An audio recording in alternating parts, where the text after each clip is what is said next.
Well, welcome. My name's Julie McCrossan, and I'm a survivor of head and neck cancer. I had throat cancer back in 2013, and I'm here to discuss with three key members of a research team on the OPEN trial, Optimising Patient Experience in Head and Neck Radiotherapy. And we're going to talk about the key results of a phase 3 randomised controlled trial comparing OPEN face masks to closed face masks. And it's very exciting results. I'd like to welcome Roisin OMaolalai, if you can wave, hello. And Roisin is originally a radiation therapist, and she's research manager with the Irish Research Radiation Oncology Group, and also has a Master of Science in Applied Research. Welcome also to Ciaran Malone, and Ciaran is a senior medical physicist with St Luke's Radiation Oncology Network, which of course is in Ireland. I've got three wonderful Irish people with me. And Ciaran is also currently a PhD student studying predictive AI in Rotterdam in the Netherlands, including looking at issues to do with head and neck cancer. Big welcome to the medical physicist. And welcome also to Professor Sinead Brennan, a consultant radiation oncologist with St Luke's Radiation Oncology Network Ireland, and the principal investigator with the OPEN trial. Sinead, as a head and neck cancer patient who had a closed mask, I'm so excited by this research and your results. For the totally uninitiated, can you just begin by explaining why masks are worn in radiation therapy for head and neck cancer? And then tell us about the purpose of your comparison of these three different masks in this research. So we use masks because our radiotherapy technology has improved so much. We can now be more accurate with our treatment. And when we're more accurate with our treatment, we can focus on the tumour and reduce the amount of radiation that's going to the normal tissues, which is what results and causes side effects. So we can use technology to focus the radiation on the tumour, but we need the patient to be in exactly the same position every day, because the radiation treatment goes on for anything between 6 and 7 weeks, Monday to Friday, and the patient needs to be in exactly the same position, within a millimetre or two every single day, so that we can accurately target their tumour. So that's why we need masks. And it's particularly important too, isn't it, because of all the critical structures that are inside the head and the throat? Yeah, head and neck is rather unique, that there are so many organs or tissues that we use to speak, to swallow, to breathe, with major blood vessels are in our neck as well. So it's a very sensitive area, and also the tumours require quite a high dose of a radiotherapy treatment. So trying to get that balance is the job of the radiation oncologist and the entire team, both at the initial treatment design phase, but also on a daily basis. And accuracy and the ability to target the tumour and spare the normal tissues is what we spend our entire lives doing on a daily basis. And just to help people understand what you've been doing, can you just describe the three different masks involved in this research and the significance of it being a phase 3 randomised control trial?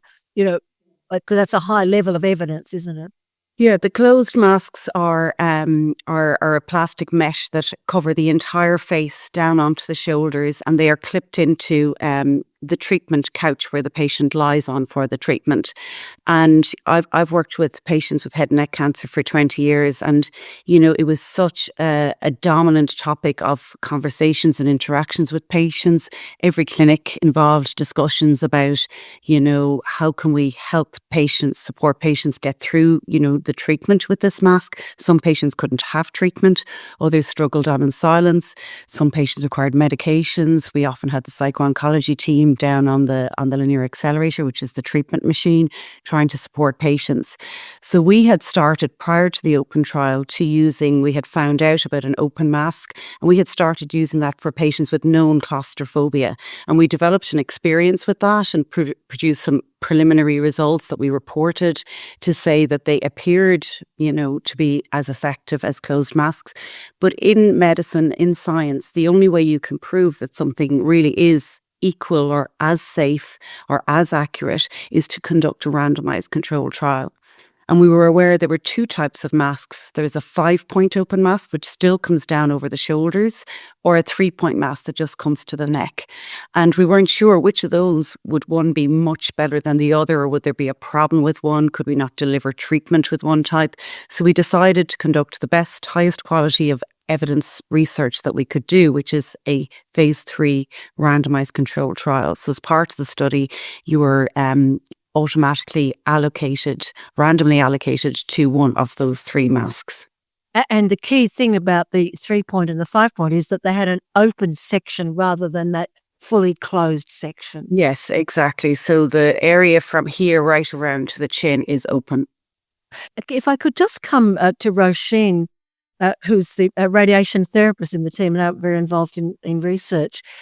You actually have for many years delivered treatment to patients. You're the kind of clinician that you put us into position and then you leave the room and then you hurl the beam at us.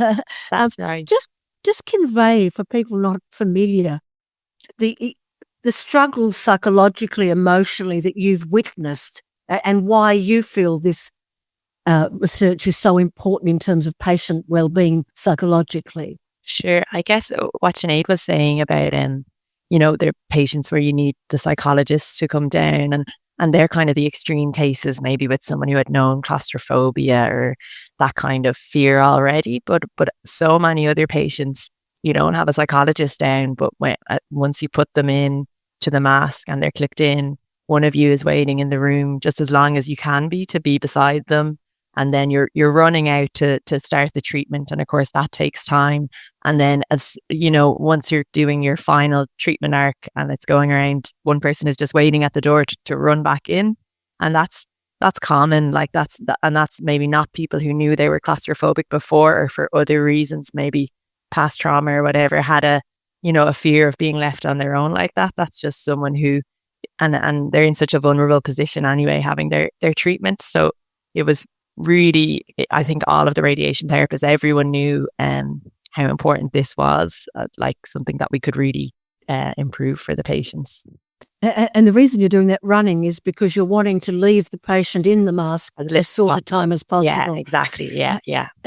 Sinead, I'll come back to you if you could. What was the fundamental purpose of this research? Was it focused on the psychological well-being of the patient, or was there more to what you were studying?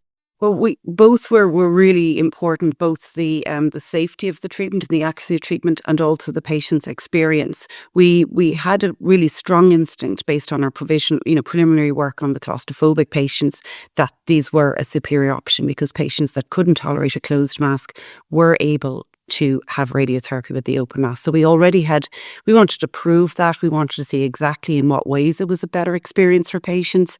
But also the accuracy was equally important. And one of my patients who had experienced radiotherapy was involved with the design of the trial. And, we were very much focusing on the patient experience. And we thought that was the message he was going to bring to us when he reviewed, when we were preparing the protocol.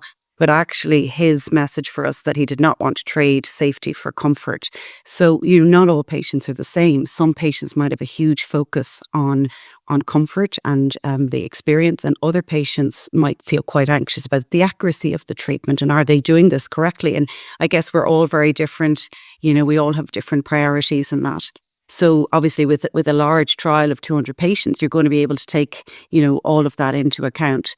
So really it was both endpoints were really important. And also to us, another endpoint that was important was the impact on our department. We're a really high volume, large network. We've over 5,000 patients a year coming into our network. Our Linux run all day long.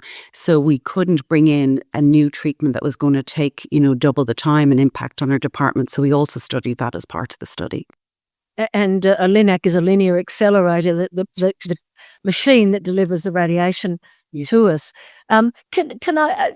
Well, I want to come to the key results, but before I do say that, Ciaran, as a medical physicist, part of what's made this, part of this research was the use of SGRT, surface-guided radiotherapy.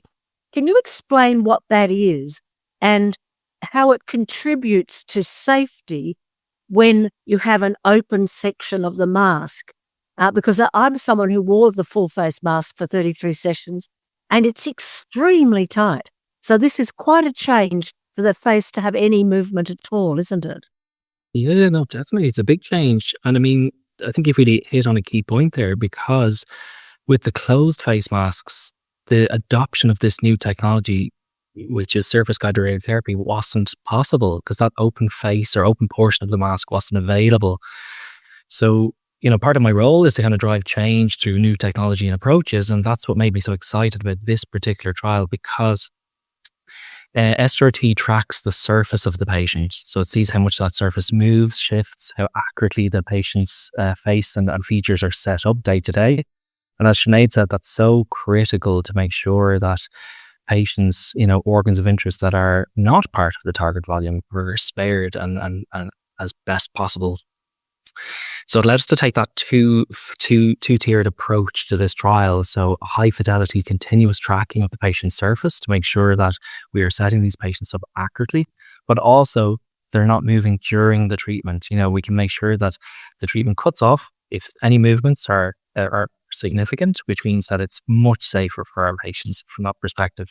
But then we also did include the more traditional 3-dimensional imaging that we take at the start, and at least for our safety portion of the trial too, at the end, to make sure that everything lines up. We're tackling it from multiple different independent approaches, and just having the open face masks allows us to adopt this new technology and look at the patient from multiple perspectives to make sure, exactly as Sinead said, that we're not trading safety for comfort, but we're looking at both tiers as very important parts of the patient's treatment.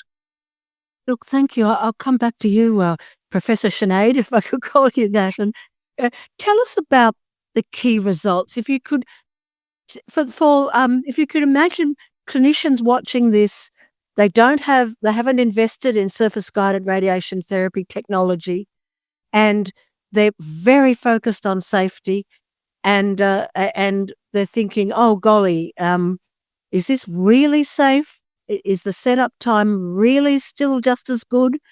Is it really possible that we can make it easier psychologically for the patient but still achieve our treatment and safety goals? So what were the findings that you'd like to communicate to those people? Yeah, well, the main finding was that we improved patient experience without sacrificing accuracy, and there was a significant improvement in patient experience with no increase in resources in our department.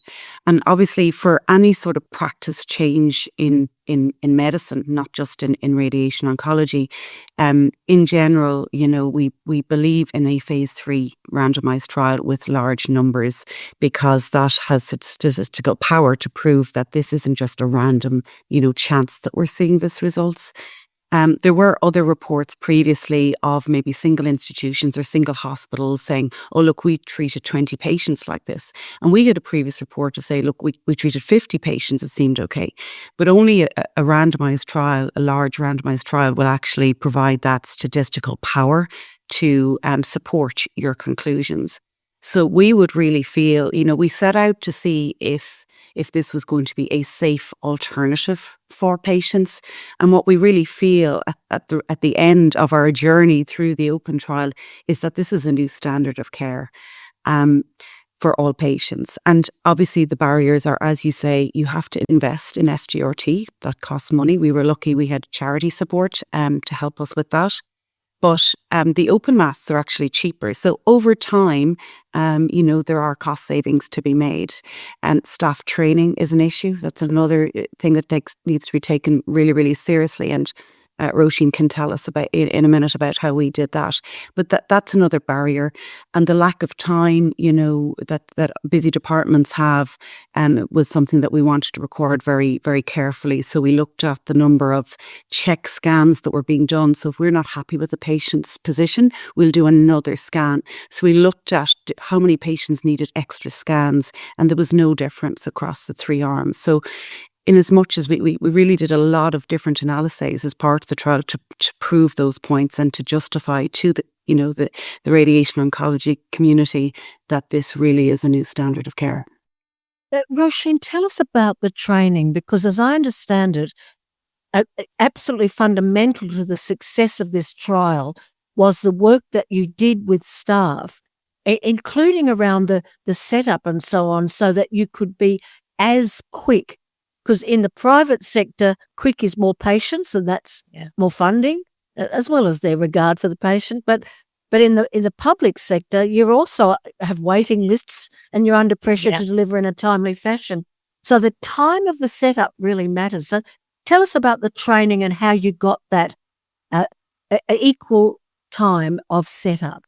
Yeah, sure. So we were very lucky at the time. Ciaran was the physicist fellow, so he was kind of in a protected research role, and we had a radiation therapist, Sam, who was also in a protected research role, and then we had a clinician as well, Dr. Jill Nicholson, and so they were able to work kind of coming from all three different perspectives and kind of really understand what would be needed. And I think Ciaran could say, but they went abroad, I think, to see how this setup works as well, and got training there, and were able to bring that back into the network.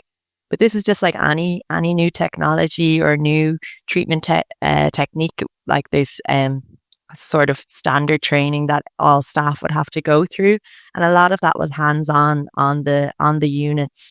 But staff would like feedback, so we would have the surface for we call it the surface, but it's like it's how the patients were set up when they have their planning scan. And then it's sort of like an image of all of the surface. And that's what that SGRT surface guided uses then. So when patients would be set up in the room without the open mask, that surface is already on. So you're getting patients into the perfect position even before you put the mask on, whereas with the standard closed masks, you don't have that surface at the start.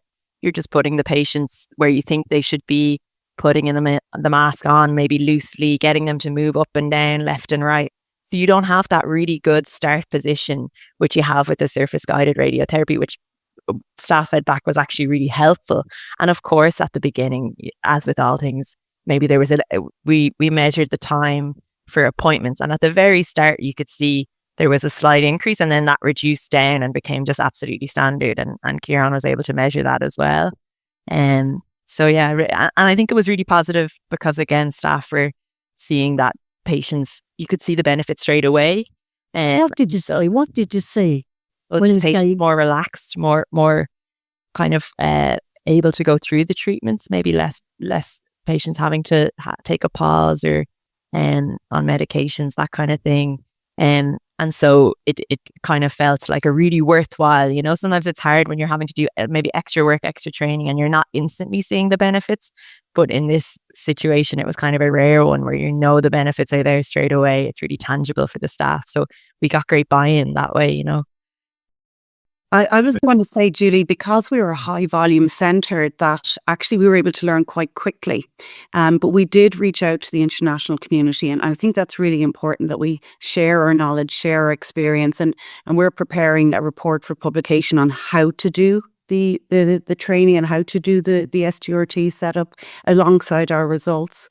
So, I mean, I think it's important that you do, make the effort to go to a centre, create relationships with those centres, collaborations, and then, don't be afraid to ask. So when we came across an issue, we found somebody to ask, and, that's really reassuring as well, that we'd kind of, solve any issues or little techniques or little, twitches to how we were doing it very, very easily by having those international relationships with other centres that were using SGRT for head and neck treatment, because we hadn't used it prior to the open trial. Ciaran, is there anything you'd like to say in relation to what's been said so far? Yeah, give us a patient experience. Yeah, it's actually just to add into that. I mean, what Roisin mentioned was so important, and Sinead too. And I mean, we did have quotes coming out of it from some of the patients too. I mean, we had patients beforehand saying it's hard to tolerate, sometimes it's unbreathable, it was so tight it was difficult to breathe, and very panicked. And we had even radiation therapists in the journal notes that we take for patients to inform the next treatment is that this patient is finding it incredibly difficult. It's going to be a longer time needed to make sure everything gets settled. To quotes like, oh, I got the one with the open face mask. It was brilliant. It was very easy. I was amazed at how easy it was. Those kind of quotes came through, which was so nice. And I think that was exactly what Roisin was inferring to too, is that we're setting these patients up first with the surface before the mask even goes on, and we did see that approach wasn't only qualitatively better, but we could measure it too. So we had it in our data. We could see that we measured how accurate our patients or precise we were with setting these patients up every day. As Sinead said, it's so important every single day that they're in a very stable, similar position. And the systems that we use to set up the patients without the surface-guided radiotherapy technology is lasers to line up little marks in the patient's skin. And that system of setup resulted in displacements that we did need to correct for using our imaging technology and other technology too, which we didn't see with the new approach, with the open face masks, with the newer technology. And I mean, that in itself means that we've less to correct for when the patient gets put on the treatment cage, and more time to actually look and make sure the patient is as comfortable as possible and the treatment is as effective as possible. So it was quite an important point, I think, that Roisin and Sinead kind of inferred. I just want to come again, Sinead, to the motivation that drives you, because you're clearly passionate about this as a radiation oncologist, and you're all using the word comfort for the patient. But if I could focus on the psychology, because I am someone who found it very, very traumatic. And I learned that there was a field called mask anxiety, and there is publications about mask anxiety. I've heard research percentages of the proportion of patients that experience mask anxiety range from about 25% right up to just under 50%. So I'm not sure how precise the measurement of psychological distress is, but can you speak to, it's not just physical comfort like comfort on a bed. We're talking about a traumatic experience for a significant proportion of people, and their life depends on staying still under the mask. That's what you're trying to address here, isn't it? Absolutely. I'd agree with you, Julie. It's probably about a 1 in 3, but as you say, it's hard to measure. It's often underreported. It's often under-recognised. Some patients, we're all different how we express our anxiety, but a lot of times patients struggle on in silence. But my clinic has been transformed now. All my patients have open masks, and there used to always be this theme running through the clinic. This patient isn't managing their treatment or isn't coping with their treatment because of the mask, and getting the psycho-oncologist down. And there was that, it took away from your ability to sometimes focus on their side effects, because when it's bad, it completely takes over everything for patients, and that's not an issue in my clinic anymore. So you have more time to discuss other things, and there's lots of reasons for patients to be, uncomfortable, anxious or unwell during treatment. There's a lot of side effects of treatment. We've taken away the closed mask, but it's still a very tough treatment for patients. And, this isn't the answer to everything. Lots of patients have maybe some pain. They may have secretions. There's lots of reasons, but this is something that we can control and that we can do something, about. The other thing we found on the open trial was it was supposed to be patients who were non-claustrophobic. So any of our patients who would declare themselves or when asked, say, yes, I think I might be a bit claustrophobic. I had trouble with the MRI scan. I don't like lifts. We would automatically offer those patients an open mask, even at the time of the open trial. So they didn't go forward to the trial. These were patients that were supposed to not have claustrophobia. And yet, in the closed mask arm, 7% of those patients had to come off the trial and be given an open mask because they couldn't continue with the closed mask. So I agree, it's often unrecognised, and it really is a big issue. And, I think this open trial has made such a difference to that for patients. But of course, they've lots of reasons to be anxious, their fear of the future, all of that. And maybe we can, spend more time focusing on those things now that we have and the mask out of the way. So for me, for next, we study this on head and neck cancer patients, but we're now rolling it out to pediatric patients. So our study included patients from 22 up to 88, I think was the age range. So very open inclusion and eligibility criteria. But I'd like to see it for patients with brain metastases, pediatric patients, on a practical level. And on a research level, then we've gathered lots of data, using the SGRT. We can gather so much information about where a patient's movement is. And as part of Ciaran's fellowship, we developed a model where we can predict which patients are likely to move more and which patients are likely to move less. And perhaps the patients then that are more stable would have the option of going for a completely maskless treatment, or perhaps their choice might be to maintain the current mask that we have, but actually to use a tighter margin for their radiotherapy treatment plan, which could potentially mean less dose to their normal tissues and less side effects. And we're validating that model at the moment. But, in radiotherapy, we use what we call population margin. So we give every patient the same margin for movement when we're designing their treatment. It's 3 millimeters typically, but some patients might only need 1 millimeter, and that means it's a smaller radiotherapy area that's delivered to the patient with the impact for less results. So I think it's not just, I don't think we should go completely, completely mask free is definitely the way to go. I think there's a patient choice. I think it needs to be, patient led, joint decisions with patients about what they want for their treatment. But for those stable patients, they may have a choice between either a more accurate treatment into the future because they're more stable, not because of the mask, or going for a maskless treatment. And then there may be other patients that are moving more, and maybe we need to work more on those and how we get them into a more accurate position as well. But it's all really, it falls under the idea of adaptive radiotherapy, which is kind of the future of radiotherapy, where we're personalizing patients' treatment, both, at the start, but as they go through the treatment also to say what's going on for this patient, how can we personalize and adapt their treatment to customize it for that patient. I can't say how joyful it is to have met you and to thank you for joining. I'm in Australia, you're all in Ireland. But I want to thank Professor Sinead Brennan, the consultant radiation oncologist, Ciaran Malone, senior medical physicist, and Roisin OMaolalai. And you're all involved with the Irish Research Radiation Oncology Group, IRROG. And I guess I really want to thank I think they're called the Friends of St. Luke's, who raised the money for you, Sinead, to buy that SGRT. I'm assuming there were former patients and family members that were part of that fundraising? Yeah, I mean, it's our hospital's charity, and it would have representation on the board from all of us. I've been previously on the board, so there's lots of people involved. Some ex-patients, of course, but it's a great resource for us. They fund things like the SGRT, and they also help fund our research programs as well. So yes, we're really grateful to both the Friends of St. Luke's and also the St. Luke's Cancer Research Fund funds the fellowships.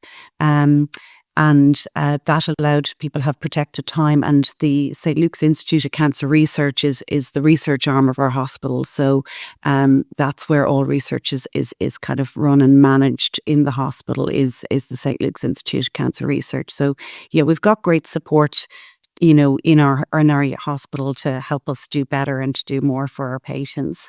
And can I say thank you to you, Julie, first of all, for reaching out to us and getting in touch with us. And I think secondly, as well, as we were preparing our manuscript for publication, you've really helped us see the value from another patient's perspective of what we're doing, and help us, really try and spread the word of our results. We have that responsibility. So thank you.